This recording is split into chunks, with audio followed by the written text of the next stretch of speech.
starting in just a minute. So give it a few. There we go.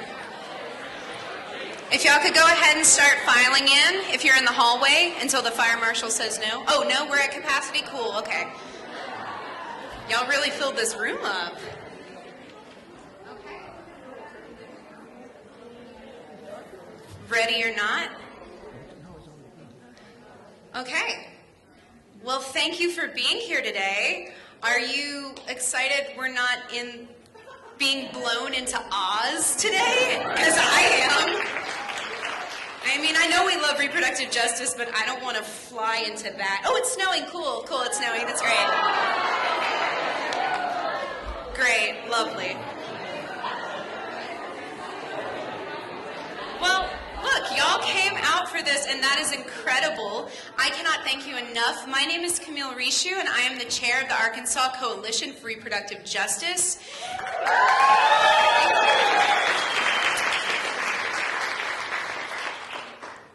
And I am so excited to see everybody here today. We have been working for the past several months to make this event happen, and I'm just so pleased with everybody who is here today. A couple of things. We've got some fun housekeeping. So we're going to start the day off with going over why we're here today, what our purpose is. We're going to do some thanks to people. We are going to have our speakers. We're going to have some fun. And we're also going to leave this place exactly as we came into it, because we don't need anything else going against us. If you know what we're saying, wink, wink. So, first of all, we are here today on the dawn of the 46th anniversary of the Roe v. Wade ruling that legalized abortion in the United States. That is not the only reason we are here today, despite what some people may call me the abortion lady. But that's fine. I accept that. Totally accept that. But first, we get asked this every single year. What is reproductive justice? And we want to lay this out right here, right now. So reproductive justice is the right to have children, the right to decide to not become a parent. And then it's also the right to raise the children we do have in safe and healthy environments.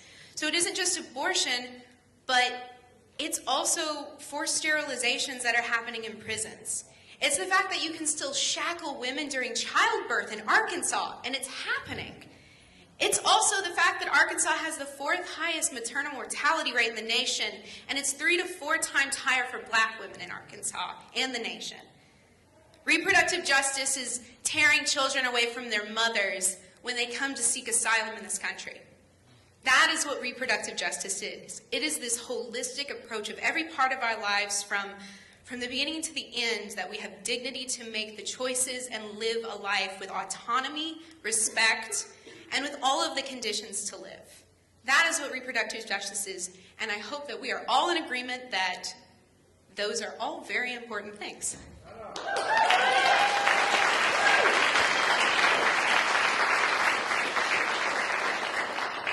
There was something that a very dear mentor of mine said to me the other day, and it was, there is no right, not a single right that I have that isn't because someone put their livelihood, that someone put their body on the line for me. That someone before me said, this is dangerous and this is scary, but it matters too much. And so we cannot treat the rights we have, we can't take them for granted. We can't treat them like they'll never go away.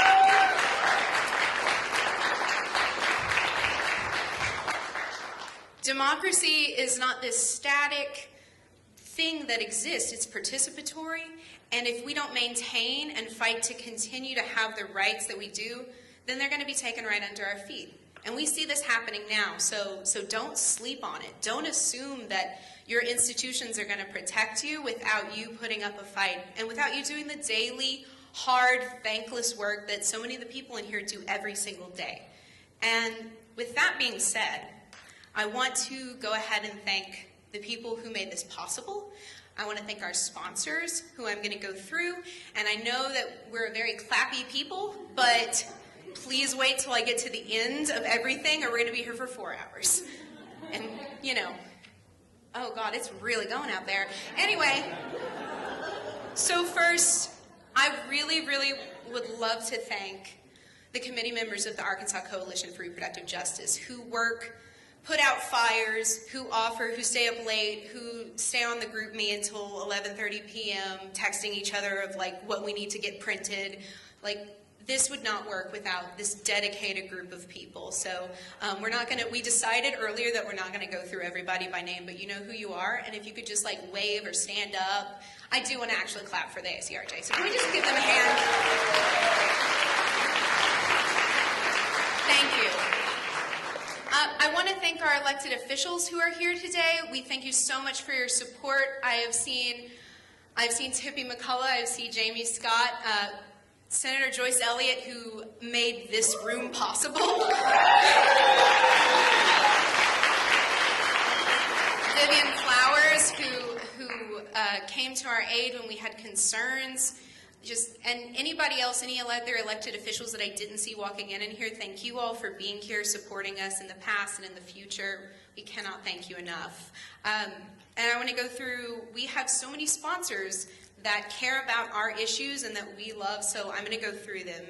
So our platinum level sponsors this year, again, are the Arkansas Abortion Support Network, the Arkansas Association of University Women, who is a founding sponsor, the Arkansas Civil Liberties Union, who's also a founding sponsor, the Arkansas Human Rights Campaign, the Arkansas Sierra Club, the Arkansas Society of Free Thinkers, Society of Free Thinkers, Central Arkansas Pride, Planned Parenthood Great Plains, who's a founding sponsor, and the Progressive Arkansas Women's PAC.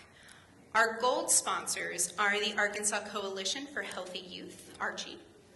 Our silver sponsors are the Arkansas chapter of the National Organization for Women, NOW, who is a founding sponsor, the Arkansas Transgender Equality Coalition, ARTEC. Our bronze level sponsors are the Central Arkansas Democratic Socialists of America, the Central Arkansas Harm Reduction Project, the Just Communities of Arkansas, the Little Rock Central Arkansas Indivisible, and Real Images.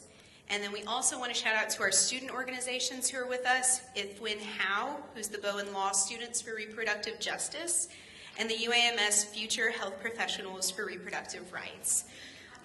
We also, oh wait, give them a round of applause. Now you can clap.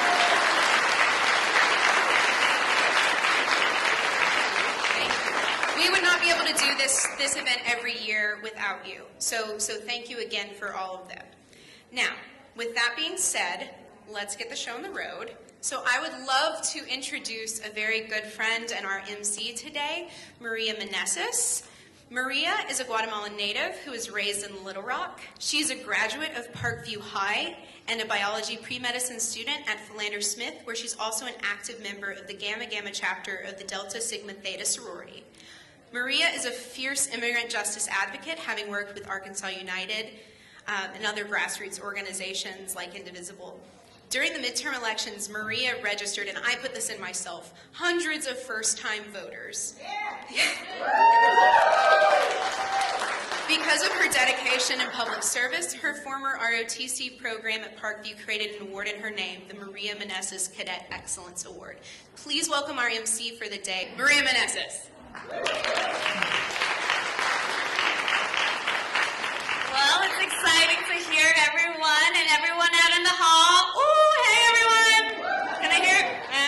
Well, anyways, I want to thank everyone for coming on this windy, cold, and apparently snowy day out here. Thank you so much for all the support. I'm really excited to the panelists that we have today. It's an amazing lineup with lots of amazing people. And well, let's get started. So, first, I'd like to welcome a very special, close, dear person to my heart. She is my older sister. She is a mentor to me. And Dr. Reverend Anika Whitfield will be giving the welcoming invocation. Dr. Whitfield has worked to seek equity and justice in the public school, serving as one of the organizers for Save Our Schools, Citizens Against Taxation Without Representation, and Grassroots Arkansas. She has served as a Big Sister and Big Brothers and Big Sisters of Central Arkansas. She serves as a volunteer in public schools for 15 years, an organizing leader in Bridge Builders Reading Group, an organizer in Save Our Schools and Team of Neighbors That Love, and most recently, one of the co-chairs for the Arkansas Poor People's Campaign, a national call for moral revival.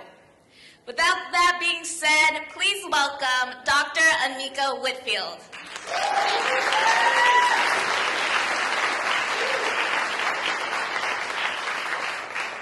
So I typically do not write these down, but I'm going to be very intentional. So it's participatory invocation, and so I'd hope that you would participate with me. As we gather today in the spirit of love, in the collective focus of seeking justice with and for women, children, and persons whose lives have been judged or felt dismissed, let us lift up their names.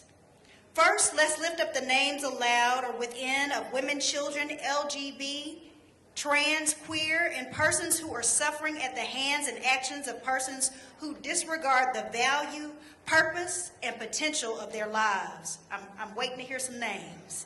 We call out the names of persons whose lives on earth have ended because they have been fatally silenced by immoral, unfathomable, and heartless actions. We call out the names of persons who seek refuge, who seek shelter, who seek healing, who seek justice, but find none. In this moment, we declare ourselves awake, alert, and more attuned to the needs and to our own abilities to help amplify the voices and meet the needs of the persons who we have called by name. In this moment, we acknowledge that we or someone else may have called out our names, and we speak wisdom, healing, restoration, and all that we need and desire into our own places and spaces of hurt, pain, brokenness, loneliness, agony, heaviness, and emptiness. Now, as we are silent and breathing in hope, and breathing in fresh thoughts, and breathing in solutions, and breathing life-giving air, we also release all that we can and need to let go of in order to make room for more love, newfound joy, healing, laughter, and fullness of life. In these last seconds, let us focus our thoughts now on gratitude and appreciation for all who have shown themselves as a friend, as a loved one, as an ally, as a co-conspirator, as a help to you and to others who are currently standing or have stood in need. Let us call out their names and speak gratitude and restoration for them and their lives as they have so freely given and compassionately shown love to us individually and to and with others as well. We declare that we will use our voices as intentional power to provide healing, restorative, transformative, liberating justice in the lives of ourselves and others who have been waiting and are in need of undeniable love. It is and it will be so.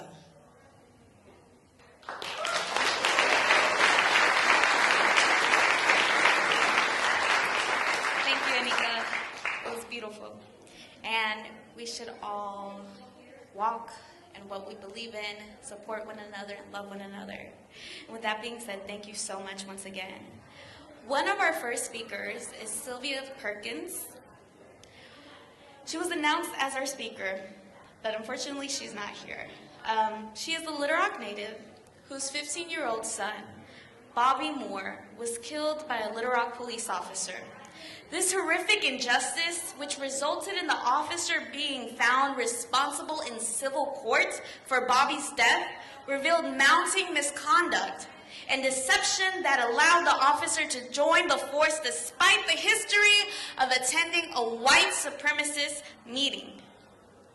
Reproductive justice is about not only the right to decide whether or not to become a parent, but also to raise children in safe environments. Parents should never have to suffer the loss of a child to the state of violence and not seek justice. We are so grateful to Sylvia for speaking truth to power in the pursuit of justice for her son, and to Mike Law for taking on these civil rights cases for our Kansans with such determination. Unfortunately, this week, Miss Sylvia experienced another loss in her immediate family and is unable to join us today. She and Mike have provided us with a statement to read on their behalf, and we thank her for her bravery in originally accepting to speak here today.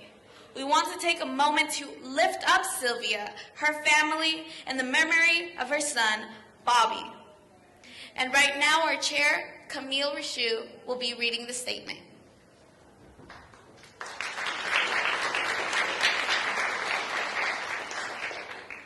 So like we said, unfortunately, Sylvia did experience a loss in her family today, and she is at a funeral today. And we told her that we would read this, that she and her attorney, Mike, prepared on their behalf. So after I read it, we're going to have a little moment of silence to uplift the name of Bobby Moore. The primary purpose of modern government is to protect those who have agreed to be bound by its reasonable structures. We willingly relinquish certain freedoms in exchange for the protection the state provides. The expectation, of course, is that this protection applies equally to all of us, and certainly harm caused by bad actors, and definitely from the state itself, is part of the bargain. That is the vital aspect of the social contract. It is part of the deal. We expect, naturally, that our police departments, which are extensions of the state, will understand the parameters of the awesome power that they wield and will be tempered by the restrictions of that social contract. On August 12, 2012, Sylvia Perkins' only son, Bobby Moore, who was only 15 years old, was shot and killed by a woefully unfit police officer with an abysmally long record of serious misconduct, combined with extremely troubling personal traits.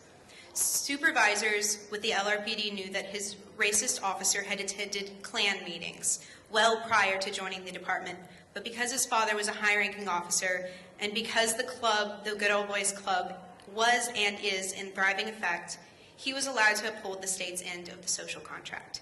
He was permitted forward in a city that is 42% African American. As we said during closing arguments, that this officer would visit grave harm upon someone, it was not a matter of if, it was a matter of when. That when was unfortunately August 12, 2012, and young Bobby was the victim. Sylvia's whole world was turned inside out that terrible summer day. Her family, Bobby's sisters, everybody was fractured. It is heartbreaking to think of all the challenges that Sylvia faced and overcame while trying to raise a young black child in a tremendously hostile racial environment, only to have his light extinguished this way. It should be maddening to all of us that the calamity was caused by a participant of that social contract. Not only did the state fail her by killing her son, but the obstacles it put in her path during her subsequent quest for justice, particularly in the criminal justice system, were unconscionable. And yet Sylvia was determined to see the matter through regardless of fears, stress, and incredibly daunting circumstances. I have never been more proud of a client than I was of Sylvia when we successfully litigated Bobby's civil rights case in federal court, a first in Arkansas. While we could not bring Bobby back, of course, we were elated to provide some modicum of justice with our civil verdict, finding the officer guilty and validating the sad truth that Sylvia and her family knew all along, that she was failed. It violated that social contract. Sylvia and I deeply regret not being able to join you all today in support of reproductive justice. The importance of your presence here and the inspiration your support for reproductive justice evokes cannot be overstated. For as a society, we cease to meaningfully exist when the vaunted protections in the social contract do not apply to our children. It is your action, in the face of those who would go backwards, those who wish to turn back the clock, that enriches our society and assures a better world for our children. So in closing, on behalf of myself, Sylvia Perkins, and Bobby Moore, thank you, thank you, Thank you for your energy, for your heart, and your wonderfully loud voices. And we're now going to have a moment.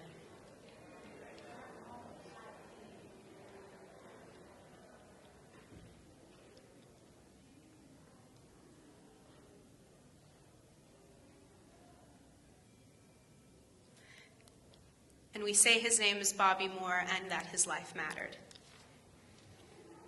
Thank you.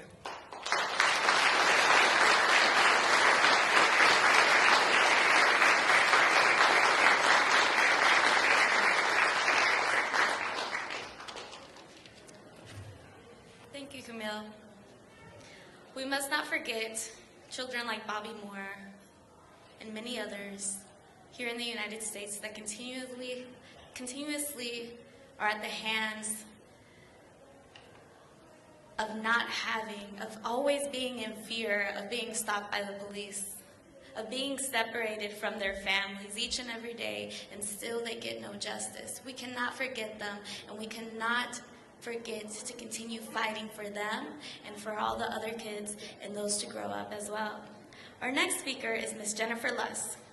Ms. Jennifer Lusk is a product of the Little Rock School District and has taught in the Little Rock School District for over 20 years. She is currently a German teacher and department chair at Little Rock Central High. During her career, she was honored with the Stephens Award, World Language Teacher of the Year, and Southwest Region Teacher of the Year. Ms. Jennifer has been involved in social justice in her late teens, working with the National Organization for Women and Reproductive Justice. In 2007, Jennifer became a Peace Corps volunteer for English language education in Moldova, where she worked in the southern area of the country training English teachers. As a secondary project, she worked on social justice, issues with children and adults in the Roma community. She became among the first teachers to establish a support group in the schools for LGBTQ students. Most recently, Ms. Jennifer has concentrated her efforts on education equity issues, participating in community forums to restore Little Rock's elected school board and protect teachers' rights. Please welcome Ms. Jennifer Lusk.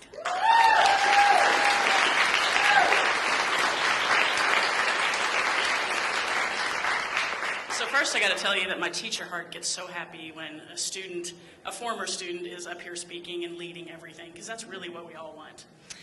Then I have to tell you that, when people ask you to come and speak about something, if you're a teacher, you automatically say yes.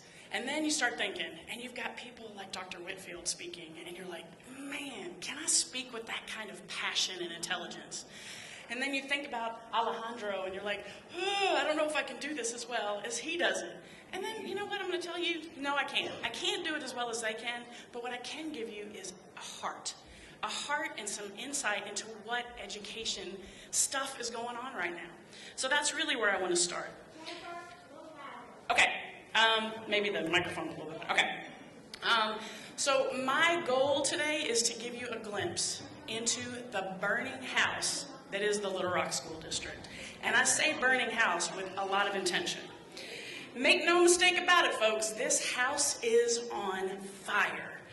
We've lost the school board that we elected, the people of Little Rock. We have a person in charge of making decisions for us that has no educational background at all. And he's got lots of experience in catering to charter schools, by the way. Our system of discipline is antiquated, and it is stacked against brown and black children. We have set up a professional environment where bad teachers can flourish and where the numerous good teachers are feeling beaten down, worn out, and on top of all that, our buildings are falling apart, our pensions are being attacked, and our professionalism is being attacked. I don't really even want to get started on teacher fair dismissal because we could do that all day long here. The house is on fire, as I said, and unfortunately, it is our children that are in that house that's burning. Somehow, we as a society have decided that teachers are at fault for all of this. The system is broken, the leadership has failed, but all that's happening on a hill overlooking the house that's on fire. We teachers are in that burning house with the kids. We are teaching our hearts out. We're giving them guidance, we're feeding them when they're hungry, and we're making sure that they have what they need to be successful. We're protecting them from those flames the best that we can. Maybe, just maybe, we can take a look at the folks up on the hill that are doing nothing to put that fire out. I got a radical idea for you. How about we bring some sanity into this? How about we publicly acknowledge the problems that we've got in our district and hell, in the system of education in general? How about we admit that we are not serving all students equally? We have to stop pushing forward and building new buildings when the vast majority of our kids are going to schools where the ceilings are falling in, the mice are outnumbering the students, and things are generally in bad shape. What kind of message does that send to a kid when they walk into a building like that every day? We've got to recognize the power of our neighborhood schools, and we have to stop closing them in areas where they are most important. Most of all, I think that we have to stop letting people with no professional knowledge of how to do things run our schools.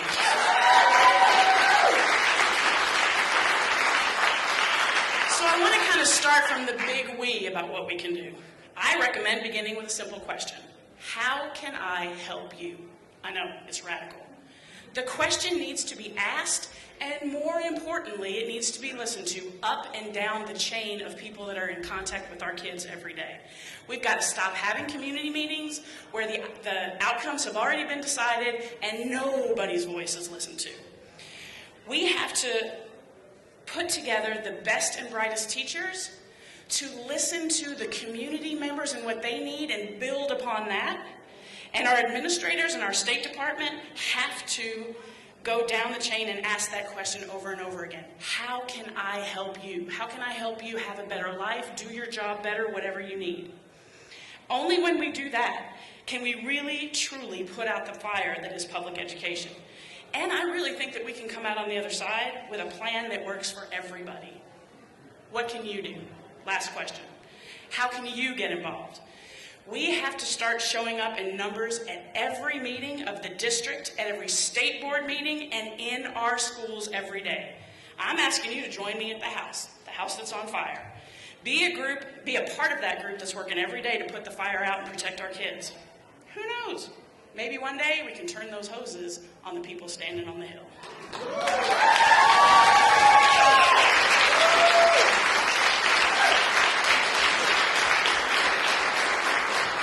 Amazing speech, Ms. Luss. It is our duty, it is our house to put this house out of fire. Whether it's, helping those put out the fire, making them, a little cookie here and there so they can get the energy to continue putting out this fire. But little by little, we all must put in our two little bits of grain of rice and help put out this fire, because we have seen the effects in bigger cities like the city of Chicago. And our state does not deserve that. Little Rock does not deserve that. Pine Bluff does not deserve that. Fort Smith does not deserve that. No city here in Arkansas does not deserve that, because Arkansas is our home. And our children are important. Their education is important, because if we want to cultivate leaders of tomorrow, we must invest in their education and let them know that we care and they are a priority to us. Our next speaker is a phenomenal speaker. Alejandro Lobo Espinosa Villagas is an indigenous transgender immigrant from Chile who currently resides in the United States under the Deferred Action Childhood Arrival Program, otherwise known as DACA! They spend their time advocating for immigrant and transgender issues through education and public speaking. They also spend their time volunteering with the Central Arkansas Harm Reduction Program and taking care of their succulents, otherwise like cactus and stuff like that. And puppies! Please welcome Alejandro.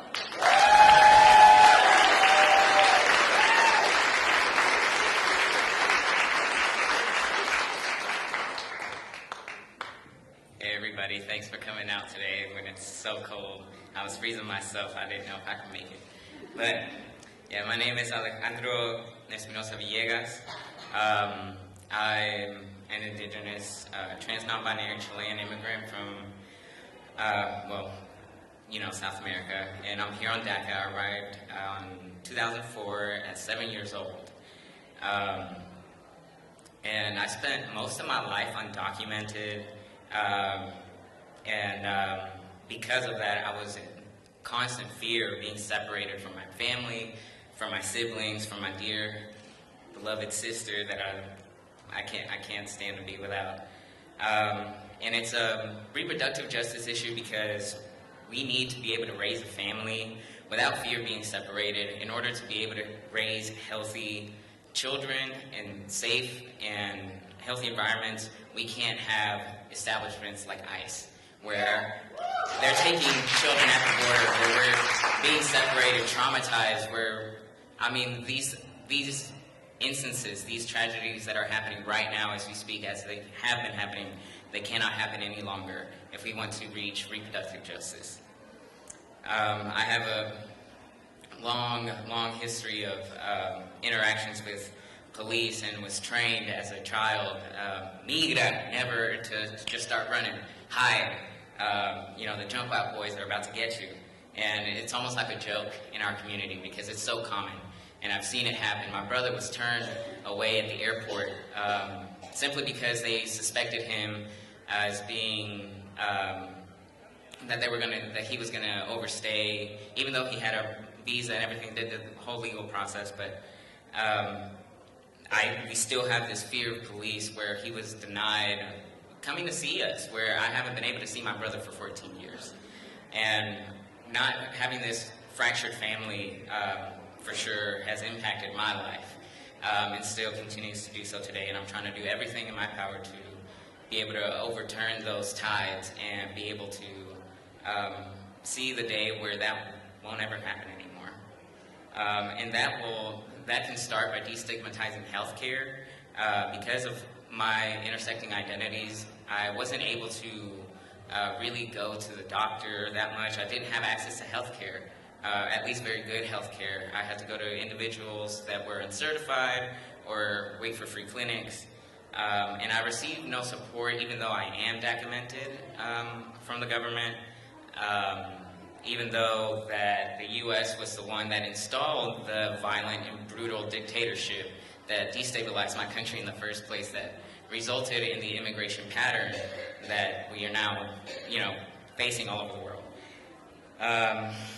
But even now with insurance, through work, there's still stigma as a trans person where I'm asked inappropriate questions. I've been photographed without my knowledge about what they were photographing me for, areas that are private. I've been refused service. I've been deferred out. I've been looked at like I'm absolutely out of my mind. A doctor told me I needed social work or therapy or something before he could treat my stomach issues. But when I'm talking about destigmatization of healthcare, we must have focus on trans women of color that are sex workers, because they are, which is often, we must focus on trans women of color because they're often the most villainized, demonized, refused, and often have to turn to sex work, which is part of what reproductive justice should care about, which is often a result of work environment discrimination and trans misogyny, which we cannot have anymore. We must uphold trans women of color. So I really wanted to have a call to action because all of these intersecting identities are a constant for me that I cannot get away from, and I'm sure this reality is true for so many others. And I've seen tragedies that I do not want to see anymore. I don't want to feel the pain or fear of being separated or not being able to raise a family in a place where it's healthy and safe. And I know that there's people like y'all that will aid me in that fight. So thank you for listening to me today.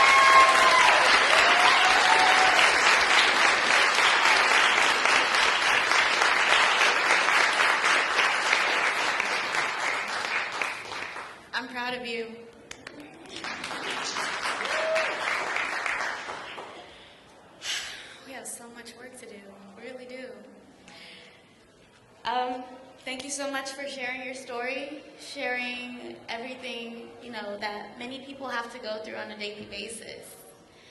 And just a reminder, reach out, be supportive of someone. If you don't be a bystander when someone's being bullied, when someone's being mocked at, or whatever. If you're a bystander, you're a part of the issue. Like, yeah, you are.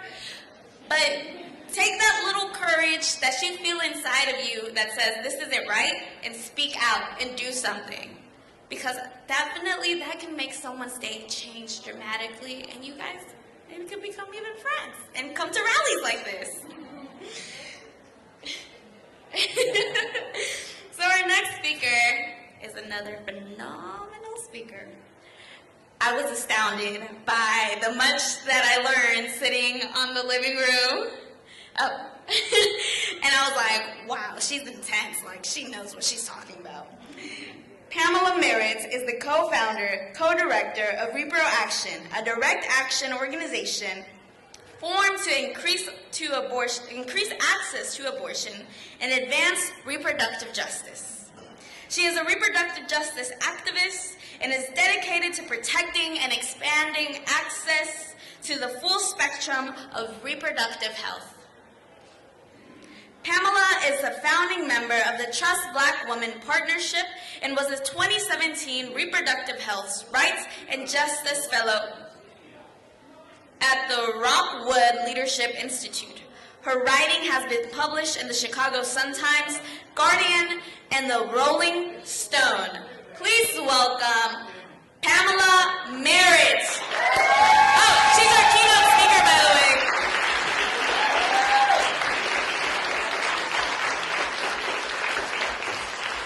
Goodness. Thank you. How do I live up to all of that? All right. So thank you. Good afternoon, everybody. Oh, come on. Come on. Good afternoon. All right. Okay, that's better. I know you're awake. It snowed. Let's do this. Before I get started, I'd like to thank the Arkansas Coalition for Reproductive Justice for this opportunity to speak about my work, our movement, and how we can win. So thank you. My name is Pamela Merritt. I am a reproductive justice activist. That is a proud title for me. I'm an organizer. I'm unbought. I'm unbossed. I am the descendant of slaves. My ancestors' wildest dreams come to life. And I fight for human rights, and I fight to win.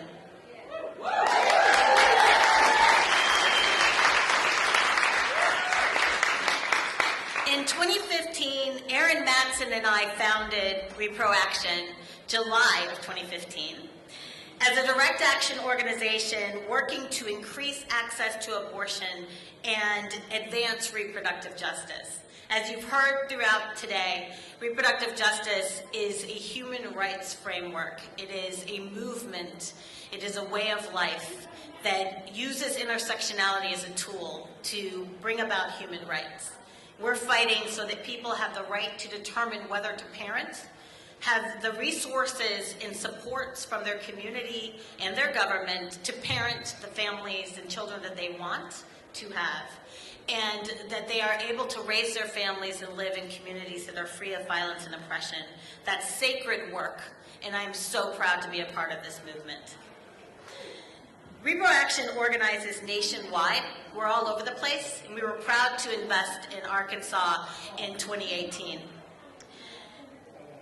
We use, as I said, intersectionality as a tool to dismantle reproductive oppression. And we formed Repro Action because both of us, Erin Matson and me, were looking at the movement. We came from various movement spaces. I'm a former Planned Parenthood Advocates of Missouri staffer, an alum, and Erin was the Action Vice President for the National Organization for Women. So we have a lot of experience in movement work. And we both decided to have a conversation about what was going on in the reproductive health, rights, and justice movement and what we could do better.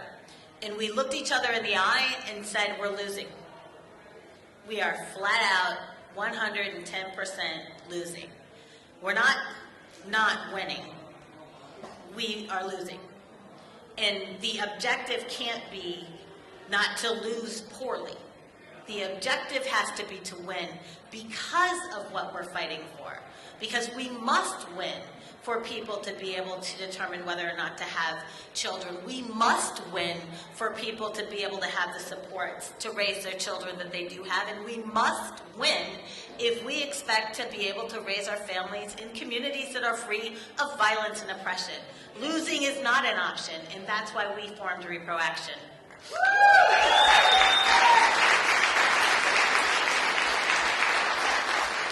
As you can probably tell by now, I am unapologetically a lefty. We are a left flank organization, which means that we intentionally exist to take a moderate, risk-averse movement that we love and call it in and drag it kicking, screaming, or willing, to the left.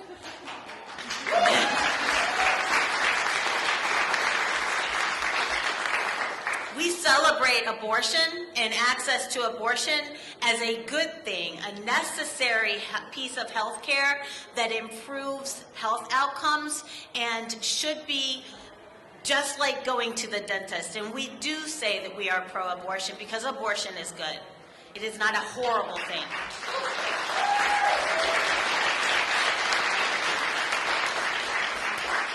At Repro Action, we hold pro-life hypocrites accountable. We call them pro-life because that's what they're taught. They won that branding war as far as how they're named, but also because it is a useful tool. They have asked for the mantle of power, and when you take that mantle, you have some responsibility. If you are going to say that you're pro-life, there's lives that you need to be pro for.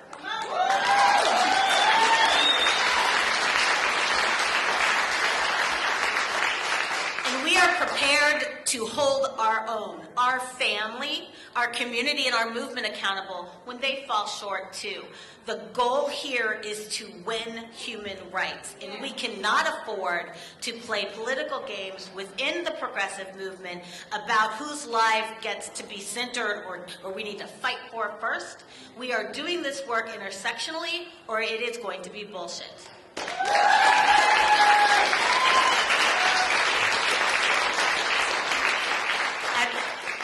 I oversee the direct action organizing team at Repro Action, and they are amazing organizers. We were so thrilled to have Camille on our team in 2018 and the amazing work that she did on infant and maternal mortality.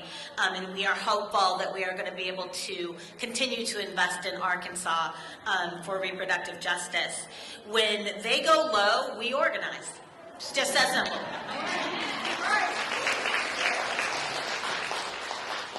As a movement, we cannot only focus on the necessary, important access to abortion. It's not either or, it's also and. So we need to be working on infant and maternal mortality because that is devastating communities. It devastates the Black community and actually reframes how people look at birth and how they approach childbirth and having an infant. And for all of the mortality rates, there are bad pregnancy outcomes that are just horrific, that can have lasting harm. We need to expose fake clinics. Anti-abortion fake clinics.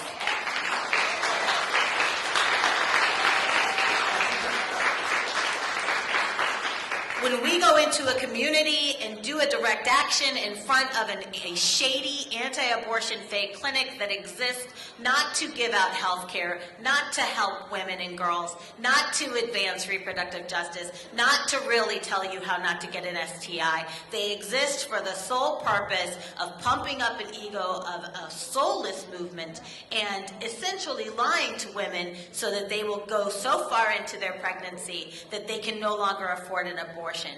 We stand in front of those clinics with signs calling them shady and fake, and we make sure that every community knows exactly where those clinics are so that women aren't misled by people who do not have good intentions towards them.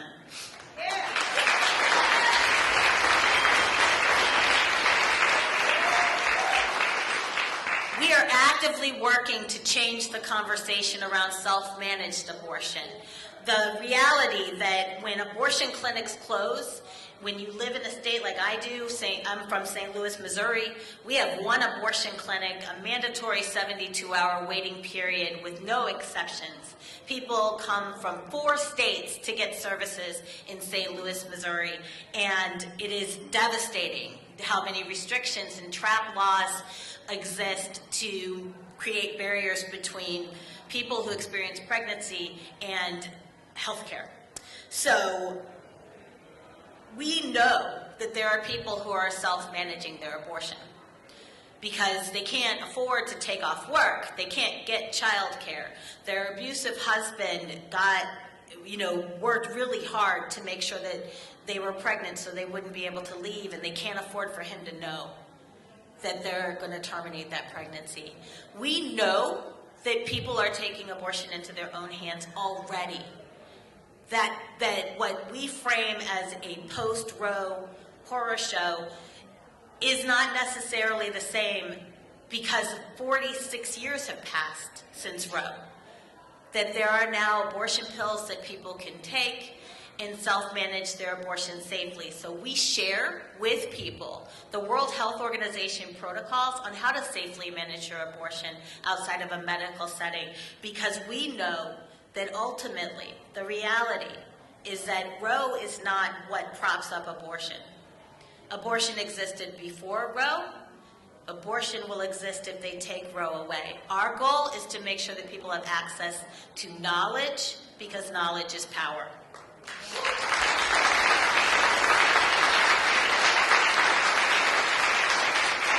And I know I'm going to go over my time, but I'm going to go ahead and take my time back, so bear with me. We stand in solidarity with progressive organizations and issues with progressive organizations and issues because we cannot be siloed when justice is an intersectional and diverse thing.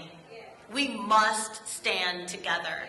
And every time I go out in support and action for trans liberation, for undocumented liberation, for the environment, I'm standing up for reproductive justice, and I'm standing up for my rights too. So we are intersectional in our approach. And we are also doing active campaigns to cut down and highlight the criminalization of abortion. That people who manage their own abortion are often taken to jail. And that people are actually prosecuted for pregnancy outcomes. If they've ever used drugs, if they were speeding in a car, if they drank a glass of wine, or if a prosecutor wants to make a name for themselves. That's not right, and we're fighting to end that. So we just launched a Stop Prosecuting Abortion campaign nationwide. We launched it at the March for Life because we thought they should be greeted with some accountability, and it was awesome. So I invite everybody to visit our website, reproaction.org, and the Stop Prosecuting Abortion campaign page is on that website, and you can see the campaign and find out more about that work. So I'm going to speed up because I know that we're at time, but I want to talk a little bit about who we are, all of us in this room together, and all of the people overflowing into the other room. Who we are is amazing, and we should feel, I know, after so many months of Trump and all of the news, it can feel like we are just in this never-ending spiral of misery, and that is not true. It sucks because we're about to win. Let me tell you how. So we are the leaders that we've been looking for.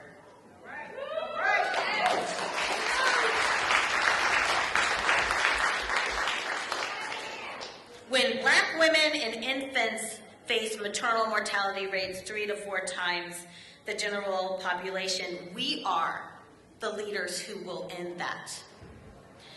When our friends, our loved ones, and neighbors are called illegal, their children referred to as anchors, babies and locked in cages, when our system of law is weaponized as a tool against people seeking asylum, we are the leaders we've been waiting for.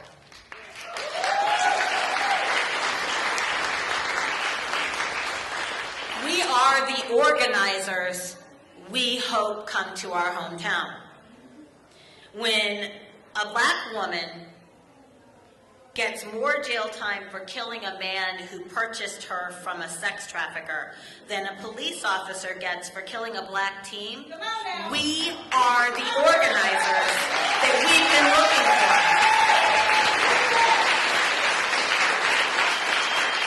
When pro-life leaders and politicians use children with Down syndrome to attack reproductive rights while simultaneously slashing money from programs that kids with special needs will need when they become adults with special needs, you are the leader that we have been looking for. When politicians organize with enthusiasm and energy and excitement to take health care away from millions of Americans, you are the organizer you've been hoping would come to your hometown.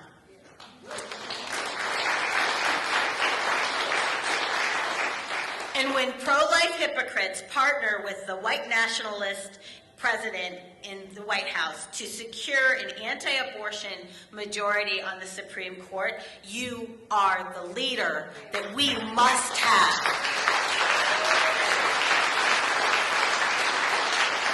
This is not about finding the right candidate. It's not about finding the perfect solution. It's not about finding the perfect candidate. I always say if I want the perfect candidate to run for office, I'll do it my damn self. Because I'm perfect. This is about truly believing in the power of our ideas, organizing behind them, holding people accountable when they don't, when they tell you you can't talk about abortion when you're knocking doors, when they tell you that a Black person can't win in this district, when they say that a trans person can't go to the House of Delegates in Virginia, when they lie to your face because they don't believe in the power of your ideas. You must be the leader. You must be the organizer that you've been looking for, who stands up to them and says that I am my ancestors' wildest dreams. I do not believe in what cannot be done. I know that the impossible is possible. We rise up and we fight back. We organize, we rally, we lobby. We never give up. We do not back down, not one step. We take action and we will win. So in closing, my name is Pamela Merritt. I am a reproductive justice activist. I'm the descendant of slaves. I organize to build a world where people have the human right to parent, to not parent, and have the supports to raise their families as they choose to define them in communities free of violence and oppression.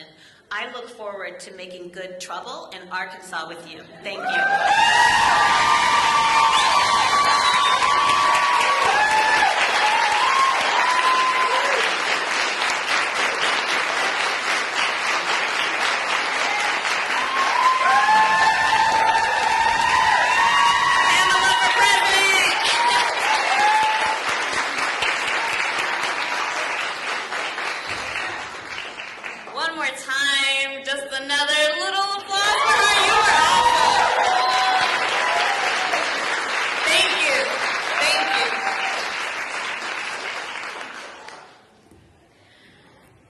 Thank you, everyone, for being here.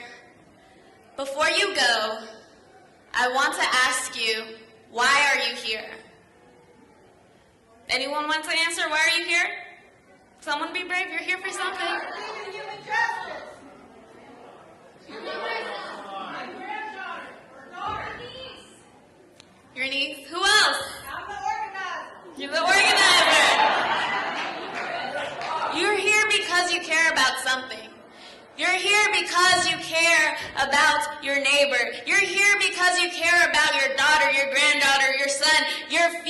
children that you may not see, but you're here because you care. It is important that we get involved, whether it's making those cookies to put out that fire, because those organizers, sometimes it gets lonely to have to be here sometimes and, lobby every single day, and sometimes you have no support. If you come in here maybe just once a day or ask how you can help, whether it's making the music, whether it's setting up the playlist, whether it's making los tamales, whether it's taking care of children, whatever it is, whatever you're good at, just ask, could I help you with this? Could I contribute to this? What do you need?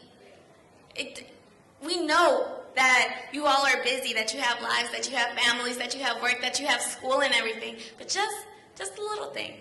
Whatever it is that you can contribute, it goes a long way. Because like I said, it does get lonely, and sometimes it gets discouraging. But it's moments like these when we get together, rejuvenate, and feel this energy that we have within us that makes us come to these things, that makes us want to vote and get these people out of office.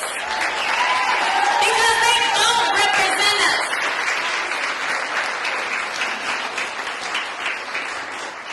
I'm just interrupting her to ask you a favor because I'm going to let her dismiss everybody. That's her job. To get this room today because of the weather was difficult to do in the sense that the concern about the numbers. Nobody is required to let us inside the building to rally. There seems to be a rally going on outside. I am asking you that when you leave, will you please just go ahead and leave? Because I put my name on this so that we could do this and said that we would conduct ourselves in the way we should. So,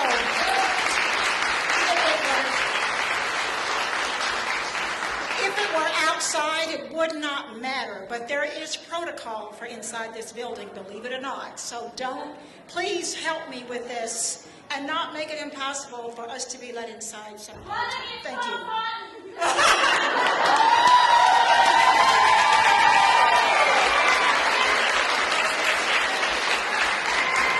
Thank you, Senator Elliott.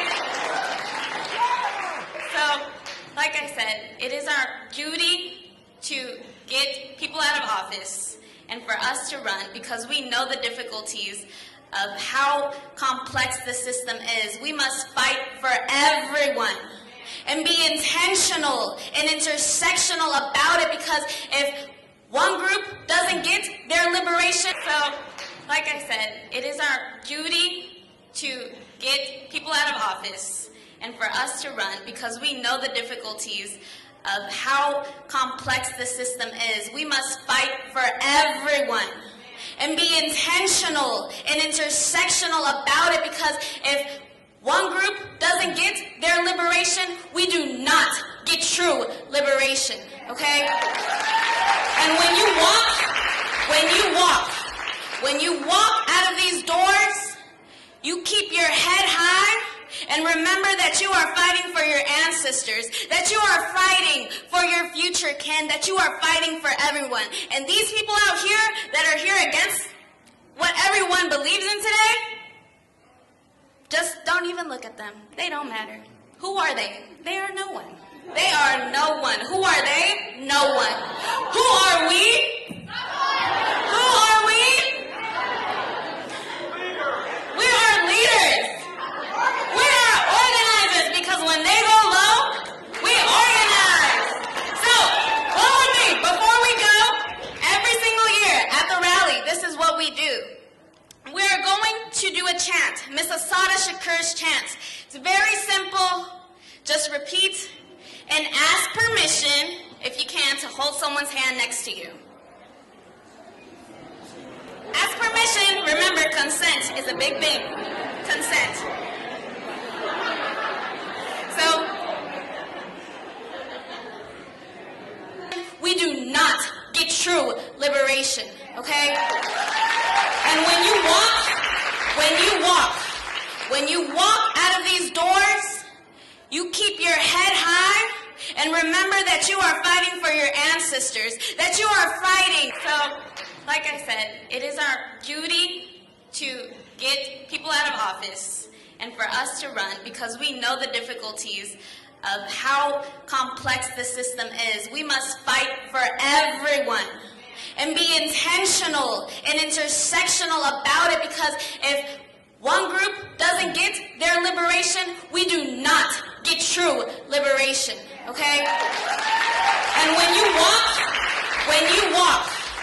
you walk out of these doors, you keep your head high and remember that you are fighting for your ancestors, that you are fighting for your future kin, that you are fighting for everyone. And these people out here that are here against what everyone believes in today, just don't even look at them. They don't matter. Who are they? They are no one. They are no one. Who are they? No one. Who are we? Who are we? We are leaders. We are organizers, because when they go low, we organize. So, go with me. Before we go, every single year at the rally, this is what we do. We are going to do a chant, Miss Asada Shakur's chant. It's very simple. Just repeat and ask permission, if you can, to hold someone's hand next to you. Ask permission. Remember, consent is a big thing. Consent. So, for your future kin, that you are fighting for everyone. And these people out here that are here against what everyone believes in today, just don't even look at them. They don't matter. Who are they? They are no one. They are no one. Who are they? No one. Who are we? Who are we? We are leaders. We are organizers, because when they go low, we organize. So, go with me. Before we go, every single year at the rally, this is what we do. We are going to do a chant, Miss Asada Shakur's chant. It's very simple. Just repeat and ask permission, if you can, to hold someone's hand next to you. Ask permission. Remember, consent is a big thing. Consent.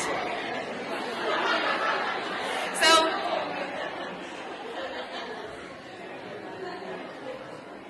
thank you. Repeat after me. It is our duty to fight for our freedom.